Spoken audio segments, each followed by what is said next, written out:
Hi mga Mars! Hello mga ka-Go Gadgets! Kung tapos ka na magpa-build ng gaming PC, which is ito, yung Ryzen 7 natin, na nagkakahalagang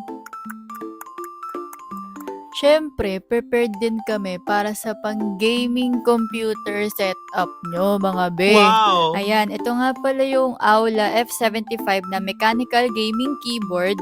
At ito naman yung Cougar Revenger S na gaming mouse.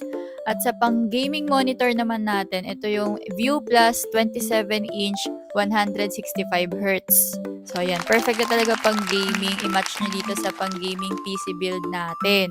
Dito sa gaming PC build natin, meron tayong Ryzen 7 5700G at sa motherboard naman BioStar A520M. Sa RAM, meron tayong T4 16GB. Sa SSD, ADATA SU650 256GB. At sa fans, ito naman yung InPlay OpenView na 3 pieces. At sa power supply, ang ating Cougar STC500 at ang PC case ng CVS na brand. O, di ba kompleto na dito sa Go Gadgets? Ano pang hinihintay nyo? Arat na!